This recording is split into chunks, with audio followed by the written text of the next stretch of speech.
Prime Minister Anthony Albanese has taken a landmark step in repairing our relationship with China, becoming the first Australian PM in 3 years to speak face-to-face with a Chinese leader. It was just a chat. It is signalling a sit-down, though, perhaps, with President Xi Jinping. That may happen later on today or in the next few days. For more, we're joined by Tasmanian Senator Jackie Lambie and Chris Smith from 2GB. Morning, guys. Morning. I've got a feeling Jackie's going to say something incredibly crazy about that. Jackie, you're shaping up. Do you think the relationship's salvageable? Will you trust the Chinese? Well, I don't trust the Chinese. I've made that quite clear. But I'll tell you what, the first thing they can do is lift those sanctions, trade sanctions they put on us if they want to show some good faith. Yeah. That'd be a nice start. But seriously, I'm not sure exactly what he wants to achieve out of this. It's certainly not going to stop a powerhouse from continuing to try and take over the world, that's for sure.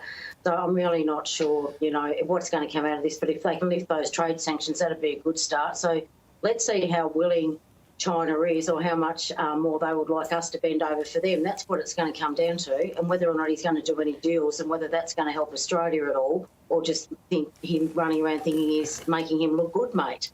But seriously, you cannot negotiate with these people. We've still got human rights issues over there that everyone's too scared to bring up and talk about, all that sort of stuff. So as soon as you attack China or you say anything against them, they get upset. So, so good luck. So you think the Prime Minister's trip there is more about PR?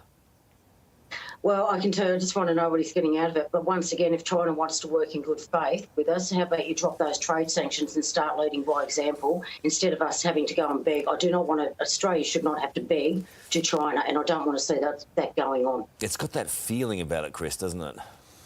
Look, this is the big beat-up. This business about meeting Li Keqiang. I'm sorry, he is on the outer in the Beijing leadership. Totally on the outer. He got dragged out of the Congress only about 2 weeks ago. And what was it, 2 minutes, 50 seconds? After the translators have a say, they spoke for 1:20.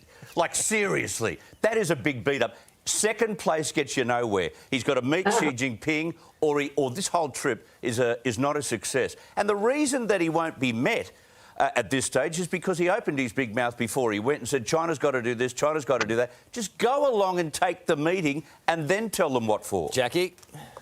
I absolutely agree with Chris. Yeah, we've got to start, we've got to start standing up for our own country. We've got to do that really well. And, if we can't, once again, in good faith, drop the trade sanctions, because I tell you what, it's affecting right across the country here. That would help. Yeah. So if China wants to put out that hand for friendship, then do it. Other than that, they should just shut up and be quiet. Let's see what happens in Spin City.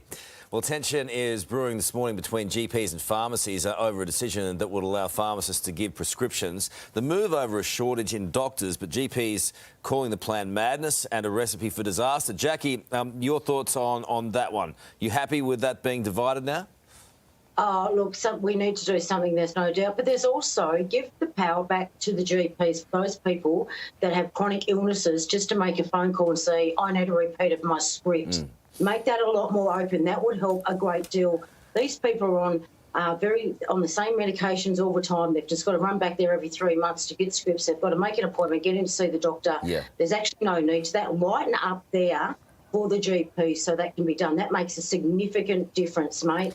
I know myself, ring up, say, scripts. I've had chronic pain for a long time without having to take that doctor's time and actually talk to a nurse quickly and get that script done. That is a much better way of doing it. GPs will have to put more people on too, Carl. Yeah. Where are they going to get them from? They're going to have to put on more nurses and that on. We're already right down on nurses. I think that this, Jackie makes a couple of good points there. This has been called a solution not for patients but for the pharmacy lobby. What do you make of that? Oh, well, they've been at war over this for decades, The pharmacists have always said, hey, give us a little bit more power, but for access. Think about it from a customer's point of view, a patient's point of view. Give us the repeat script, give us the pill, all the things that we would get, but we have to go through the drama of finding a GP, finding a time to see the person, etc. The GPs can't turn around and say, we're overworked, we've got too much on our plate, but we want to keep prescribing drugs, thank you very much. You can't have it both ways. Yeah. Give pharmacists a little bit more responsibility because we trust them. OK. Finally, this morning we are learning exactly how Aussies passed the time in lockdown.